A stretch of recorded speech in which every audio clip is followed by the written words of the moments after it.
لقد كان لكم في رسول الله أسوة حسنة لمن كان يرجو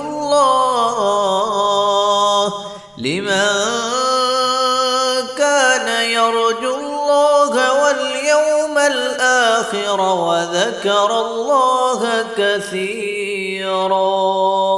نحمده ونصلي على رسوله الکریم اما بعد۔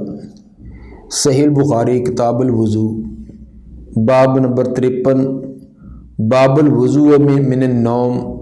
ومن لم یرى من النعسۃ والنعستین او الخفقۃ وضوءا۔ باب ہے نیند کے بعد وضو کرنا، اسی طرح ایک یا دو بار اونگنے سے یا جھونکا آنے سے وضو کا ضروری نہ ہونا۔ اس باب میں امام بخاری رحمہ اللہ 3 چیزوں کا ذکر فرما رہے ہیں، ایک نیند، دوسری اونگ اور تیسرا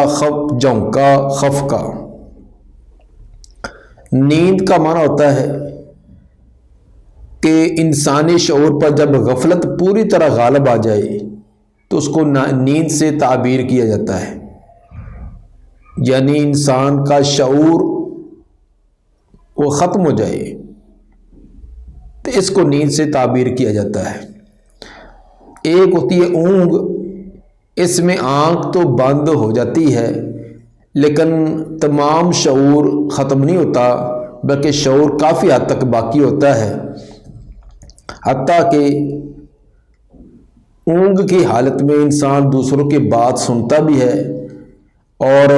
کبھی کچھ نہ کچھ بات سمجھتا بھی ہے۔ گویا کہ اونگ جو ہے یہ نیند کا ابتدائی حصہ ہوتا ہے۔ تیسری چیز جھونکا ہوتا ہے، یہ اونگ سے کچھ زائد اوپر والا درجہ ہوتا ہے، اس میں سار ہلنے لگتا ہے اور ٹھوڑی جو سینے کو جا لگتی ہے۔ تو جھونکے سے پہلے اونگ کا ہونا ضروری ہوتا ہے، پہلے اونگ آتی ہے، اونگ کے بعد جھونکا ہوتا ہے، جھونکے کے بعد پھر آگے نیند کا درجہ آتا ہے۔ تو امام بخاری رحمہ اللہ یہ ثابت کرنا چاہتے ہیں کہ جو تیسرا درجہ آخری درجہ ہے جس کو نوم نیند کہا جاتا ہے، جس میں انسان کا شعور ختم ہو جاتا ہے، احساس ختم ہو جاتا ہے، اس نیند کی وجہ سے وضو کرنا لازم ہے۔ البتہ اونگ ہے یا خفقہ ہے جس میں سر نیچے جھک جائے، اس سے وضو لازم نہیں آتا۔ نیند بھی بذات خود ناقض وضو نہیں بلکہ یہ مزنہ ناقض وضو ہے، چونکہ نیند کی وجہ سے انسان کا شعور ختم ہو جاتا ہے، حواس پر گرفت کمزور ہو جاتی ہے، تو ظن غالب یہ ہو جاتا ہے کہ نیند کی وجہ سے انسان کے سبیل عین سے کوئی چیز خارج ہوئی ہو اور انسان کو شعور نہ ہو۔ صرف نیند ہی ناقض وضو نہیں، اگر نیند ہی ناقض وضو ہو تو بیٹھے بیٹھے اونگ آنے سے، جھونکا لگنے سے بھی وضو ٹوٹنا چاہیے۔ ہاں، جب ایسی نیند غالب آئے جس میں شعور ختم ہو جاتا ہے، جس کو نیند سے تعبیر کیا جاتا ہے، تو پھر چونکہ اب وہم ہوتا ہے کہ ممکن ہے کوئی ہوا وغیرہ کا خروج ہوا ہو، تو اس کی وجہ سے نیند کو ناقض وضو کے قائم کر دیا گیا، کیونکہ اس میں وہم غالب ہو جاتا ہے۔ تو امام بخاری رحمہ اللہ سے یہ ثابت کرنا چاہتی ہیں کہ اونگ سے، سر کے جھک جانے سے اس سے وضو تو نہیں ٹوٹے گا، البتہ جب نیند کے درجے میں انسان پہنچ جائے، شعور اس کا ختم ہو جائے، تو تب اس کو وضو کرنا چاہیے۔ حدیث نمبر 212 قال حدثنا عبداللہ بن یوسف قال اخبرنا مالک عن ہشام عن ابیہ عن عائشہ ان رسول اللہ صلی اللہ علیہ وسلم قال اذا نعس احدکم وهو یصلی، آپ نے فرمایا کہ جب اونگے تو میں سے کوئی ایک اس حال میں کوئی نماز میں ہو، نماز کی حالت میں اس کو اونگ آئے، فَلْيَرْقُدْ حَتَّى يَذْهَبْ عَنْهُ النَّوْمُ، تو اس کو چاہیے کہ وہ سو جائے جہاں تک اس سے نیند چلی جائے۔ جب تک نیند ختم نہیں ہوتی اس وقت تک وہ نماز شروع نہ کرے۔ وجہ یہ ہے فَإِنَّ أَحَدَكُمْ إِذَا صَلَّى وَهُوَ نَاعِسٌ، بے شک تم میں سے کوئی ایک جس وقت نماز پڑھے اور وہ اونگ میں ہو، لا يدري لعله يستغفر، اس کو پتہ نہیں کہ شاید وہ استغفار کرے اپنی طرف سے کرے، فَيَسُبُّ نَفْسَهُ، لیکن اپنے آپ کو کوئی برے الفاظ کہہ رہا ہو۔ مطلب یہ ہے کہ جب اونگ آئے اور تم میں سے کوئی ایک نماز میں ہو تو فَلْيَرْقُدْ، تو اس کو سو جانا چاہیے۔ اونگنے سے وضو کے نقض کا حکم نہیں دیا کہ اونگ آئے تو وضو ٹوٹتا ہے، وضو ٹوٹنے کا آپ نے نہیں فرمایا۔ ہاں نماز کے لیے منع کیا کہ نماز ادا نہ کی جائے، اور علت اس کی یہ بیان کی ہے کہ ایسی حالت میں انسان کو پتہ نہیں کہ زبان سے کیا ادا کر رہا ہے۔ ہو سکتا ہے کہ اللہ مغفر لی کے بجائے اللہ معفر لی کہہ دے۔ اللہ مغفر لی کا منع اللہ مجھے معاف کر دے، اور اللہ معفر لی یعنی عین پڑھ دے غیر کی جگہ، تو اس کا منع ہے مجھے مٹی میں ملا دے، مجھے ذلیل رسوا کر دے، تو اپنے لیے بد دعا کر رہا ہو۔ اسی طرح کوئی لفظ مثبت کلام کو کوئی منفی کر دے، منفی کو مثبت کر دے، کوئی لفظ چھوٹ جائے، تو اس طرح کی کمی بیشی کی وجہ سے وہ بجائے فائدے کے نقصان کے اندر مبتلا ہو جائے۔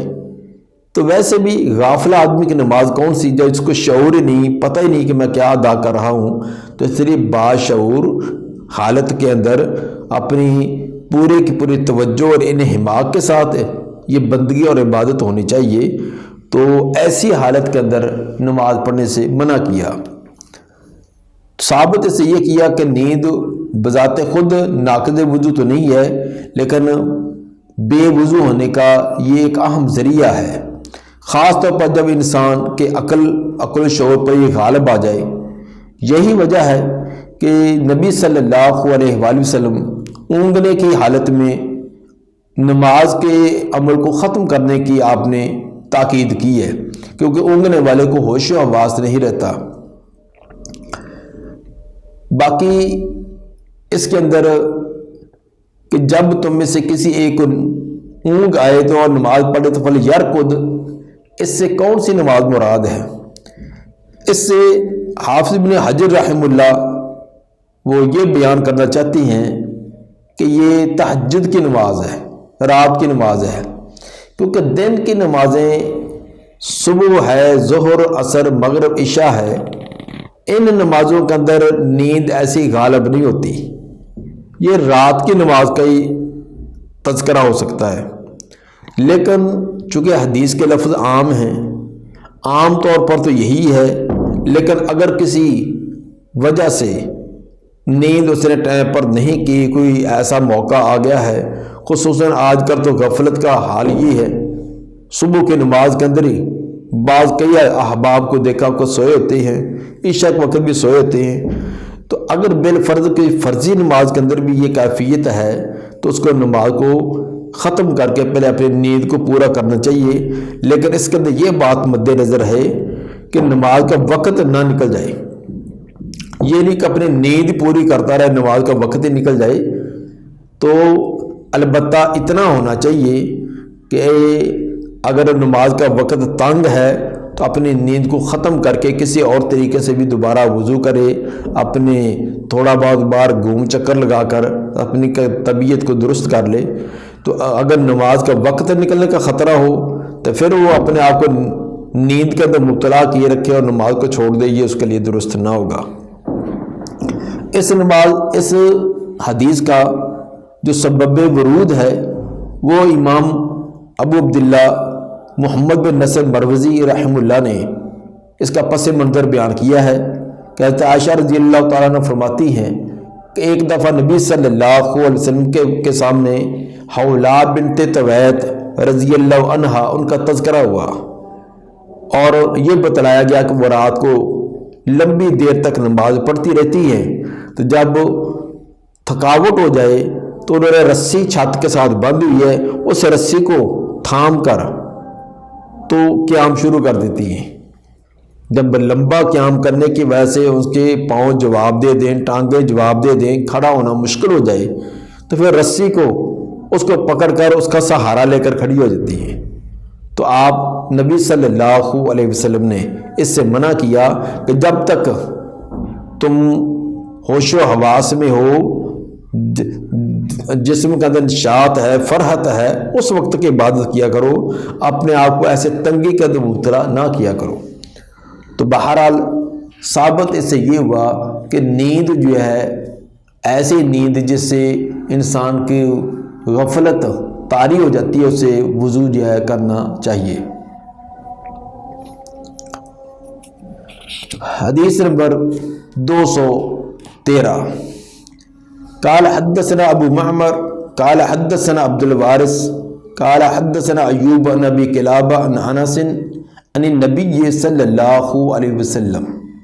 قال اذا نعس فی الصلاة فلینم حتی یعلم ما یقرأ۔ حضرت انس رضی اللہ تعالیٰ عنہ نبی صلی اللہ علیہ وسلم سے بیان فرماتے ہیں، آپ نے فرمایا کہ اذا نعس فی الصلاة، جب کہ اونگے نیند میں، ناسا کے اندر ہوا ضمیر اس کا فاعل وہ احدکم پیچھے محذوف نکال لیں، بلکہ اسماعیلی کے نسخے کے اندر احدکم کا لفظ موجود بھی ہے، اس کے اندر الفاظ ہی ایسے کہ اذا نعس احدکم فی الصلاة، تو جب تم میں سے کوئی ایک نماز کے اندر اونگ آئے اس کو، فَلْيَنَمْ، تو اس کو چاہیے وہ سو جائے، حَتَّى يَعْلَمَ مَا يَقْرَأُ، یہاں تک وہ جان لے جو قرات کرتا ہے۔ اس سے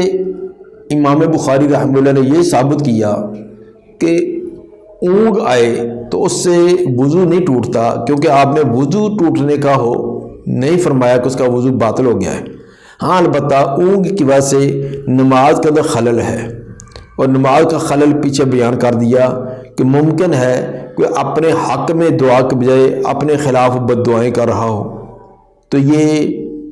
اس کے لیے درست نہ ہوگا، اس لیے وہ نیند کر لے۔ اس سے بعض اہل علم نے یہ بھی استدلال کیا ہے کہ نماز کا ترجمہ اس کا جاننا بھی بہت اہم ہے، کیونکہ لفظ یہ فرمائے کہ یہاں تک یحتی یعلم ما یقرأ، یہاں تک وہ جان لے جو وہ قرات کر رہا ہے۔ ایک آدمی کو ترجمہ ہی نہیں آتا، اس کو کیا پتا کوئی کیا قرات کر رہا ہے، یا اس کا تلفظ ہی صحیح نہیں ہے، تو اس لیے کم از کم نماز کا تلفظ اور اس کا ترجمہ، اس کو لازمی تو نہیں کہہ سکتے کہ اس کی نماز نہیں ہوگی جس کو ترجمہ نہیں آتا، البتہ نماز کا جو مطلوب اور مقصود ہے وہ تبھی پورا ہوگا کہ صحیح تلفظ کے ساتھ اور اس کا معنی مفہوم ذہن کے اندر ہو۔ اور ہماری نمازوں کے اندر یہ حضور قلب اسی لیے نہیں رہتا، توجہ اللہ اسی لیے نہیں ہوتی کہ ہمیں نماز کا ترجمہ مفہوم نہیں،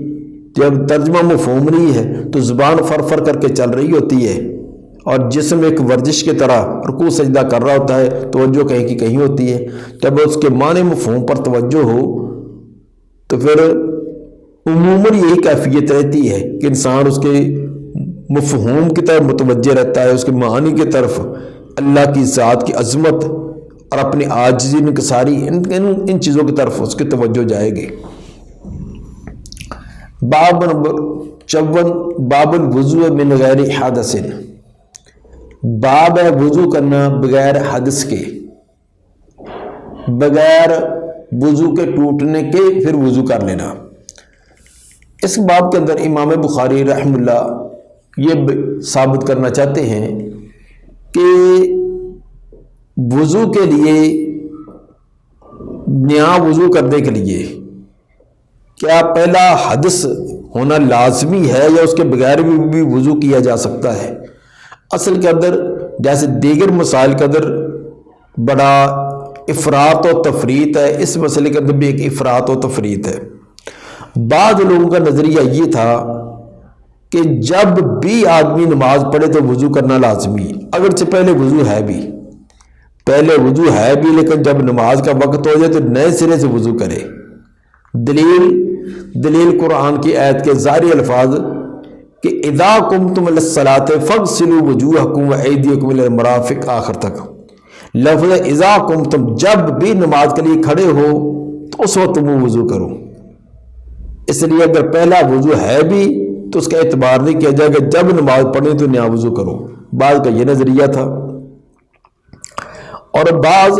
کا یہ کہ وضو کے اوپر وضو کرنا یہ کہ فائدہ مند نہیں ہے۔ پہلے وضو ہے تو اوپر دوبارہ پھر وضو کر لیں تو یہ تو ایک عبث فعل ہے۔ وضو کے اوپر وضو کرنے کا فائدہ کیا ہوا؟ اس میں پانی کا اسراف، وقت کا ضیاع۔ بعض نے یہ نظریہ بنا لیا۔ امام بخاری رحمہ اللہ یہ رد کرنا چاہتے ہیں کہ یہ افراط و تفریط ہے، یہ درست نہیں ہے۔ صحیح بات کیا ہے کہ پہلے وضو ہے، اس وضو کے ساتھ دوسری تیسری کئی نمازیں پڑھی جا سکتی ہیں، لیکن اگر وضو کے اوپر اور وضو کر لیا جائے یہ تو کیا ہی بات ہے، یہ تو نور علی نور ہو جاتا ہے، یہ ایک بہترین بات ہو جاتی ہے۔ تو افراط و تفریط نہیں، یہ کہنا بھی درست نہیں ہے کہ پہلے وضو تھا، وضو ختم نہیں ہوا، نماز کا وقت ہو گیا، وقت ہونے کے بعد نئے سرے سے وضو کرو، یہ مشقت ڈالنا یہ بھی درست نہیں ہے۔ اور یہ کہہ دینا کہ وضو ہے، وضو پر دوبارہ وضو کرنا یہ ہے ہی بیکار، عبث فعل ہے، یہ درست بھی نہیں۔ بلکہ وضو کرنا، پہلے وضو ہے دوبارہ وضو کرنا لازم نہیں ہے، اگر کوئی کر لے تو یہ ایک فضیلت والی بات ہے، بہتری اور افضلیت والی بات ہے۔ یہ امام بخاری رحمہ اللہ ثابت کرنا چاہتے ہیں۔ باب الوضو من غیر حدث، باب وضو کرنا بغیر حدث کے، بغیر وضو کے ٹوٹنے کے۔ قال حدثنا محمد بن یوسف قال حدثنا سفیان عن عمرو بن عامر قال سمعت انس قال وحدثنا مسدد۔ یہ پہلے بھی بات ہوئی ہے، یہ تحویل کی ہے، یعنی یہ دو سندوں کے ساتھ یہ روایت آئی تھی۔ امام بخاری رحمہ اللہ نے پہلے ایک سند بیان کی اور دوسری سند حدثنا مسدد قال حدثنا یحییٰ عن سفیان قال حدثنا عمرو بن عامر عن انس۔ پیچھے والی روایت کے اندر سفیان سے نیچے محمد بن یوسف بیان کرنے والے ہیں، اور اس ادھر سفیان سے پہلے یحییٰ اور یحییٰ سے پہلے مسدد ہے، گویا کہ پہلی سند جو ہے وہ عالی ہے، دوسری نازل ہے۔ کان النبی صلی اللہ علیہ وسلم یتوضأ عند کل صلاۃ، نبی صلی اللہ علیہ وسلم ہر نماز کے وقت وضو کیا کرتے تھے۔ قلت کیف کنتم تصنعون، راوی کہتے ہیں میں نے انس رضی اللہ تعالیٰ عنہ سے پوچھا کہ تم کیسے کرتے ہو، یعنی تم صحابہ کیسے کرتے تھے؟ قال یجزئ احدنا الوضو، ہم میں سے کسی ایک کو وضو کافی ہو جاتا تھا، معلوم یحدث، جب تک بے وضو نہ ہوتا۔ ہم صحابہ کا طریقہ کار یہ تھا کہ ایک وضو اس کے ساتھ متعدد نمازیں پڑھ لیا کرتے تھے، جب تک بے وضو نہ ہوتے ہم وضو نہ کرتے۔ بعد نے یہ بات کہی ہے، بلکہ بعض روایات سے یہ ثابت بھی ہے کہ ابتدا کے اندر نبی صلی اللہ علیہ وآلہ وسلم پر ہر نماز کے وقت وضو کرنا لازم تھا، یہ ابتدا میں تھا۔ بعد کے اندر یہ فتح خیبر کے موقع پر یہ حکم منسوخ ہو گیا کہ ہر نماز کے لیے وضو کرنا لازم نہیں، اگر پہلے وضو ہے تو اسی وضو کے ساتھ نماز پڑھی جا سکتی ہے۔ گویا کہ یہ صرف نبی صلی اللہ علیہ وآلہ وسلم کے حق میں ابتدا میں تھا، اور فتح خیبر کے بعد آپ پر بھی اس کا ہر نماز کے لیے لزوم ختم ہو گیا۔ البتہ اگر پہلا وضو ہے تو اسی وضو کے ساتھ متعدد نمازیں پڑھی جا سکتی ہیں، جس طرح کہ فتح مکہ کے موقع پر آپ نے ایک ہی وضو سے کئی نمازیں ادا کی ہیں، اور آپ سے پوچھا بھی گیا تو آپ نے صراحت بھی فرمائی تھی کہ یہ میں نے آمدن کیا ہے۔ اور بعض نے یہ بھی کہا کہ یہ منسوخ تو نہیں تھا، لیکن آپ صلی اللہ علیہ وسلم وضو پر وضو، پہلے وضو ہے تو پھر بھی اس کے اوپر وضو کرنا، یہ تو اب بھی تمام سمجھتے ہیں کہ یہ بہتر ہے، افضل ہے، تو آپ افضلیت پر عمل کرتے تھے تو تازہ وضو کے اوپر بھی وضو کر لیتے. تو یہ عام عادت مبارکہ آپ کی یہی تھی، لیکن کبھی کبھی آپ نے جواز کے لیے ایک ہی وضو کے ساتھ زیادہ نمازیں بھی ادا کی تاکہ یہ جواز ثابت ہو جائے کہ ایک وضو کے ساتھ متعدد نمازیں پڑھی جا سکتی ہیں. حدیث نمبر 215. حدثنا خالد بن مخلد قال حدثنا سلیمان قال حدثني يحيى بن سعيد قال اخبرني بشير بن يسار قال اخبرني سويد بن النعمان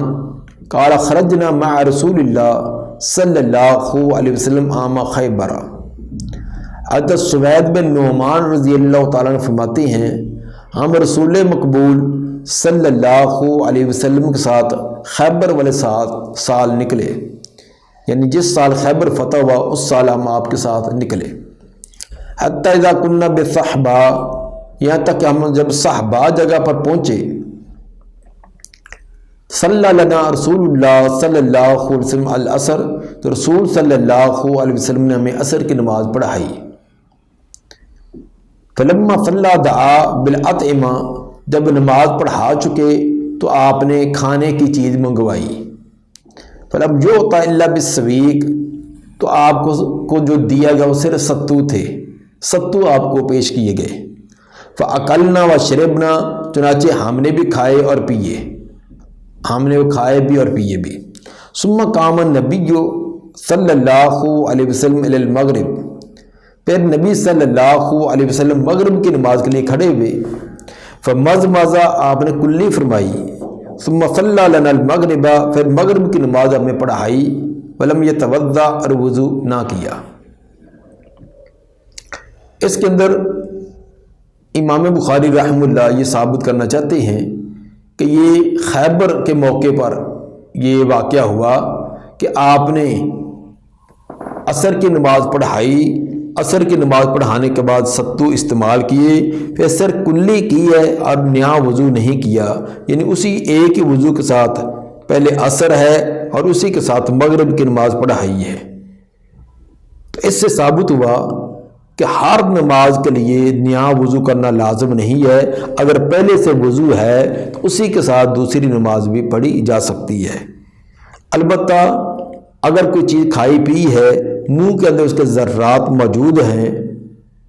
تو کلی وغیرہ کر کے منہ کو صاف کر لینا افضل اور بہتر ہے، تاکہ نماز کے اندر کوئی تشویش نہ ہو. پڑھتے وقت کوئی منہ کے اندر کوئی ذرات ہیں، کوئی دانتوں میں چیز اٹکی ہوئی ہے یا ویسے کوئی چیز لگی ہوئی ہے تو وہ نماز کے اندر خلل پیدا نہ کرے. دعا ہے کہ اللہ تعالیٰ نبی صلی اللہ علیہ وآلہ وسلم کے تمام طریقوں کو کم حق ہو ان پر عمل کرنے کی ہمیں توفیق عطا فرمائے. سبحان ربک رب العزت عما یصفون وسلام علی المرسلین والحمد للہ رب العالمین.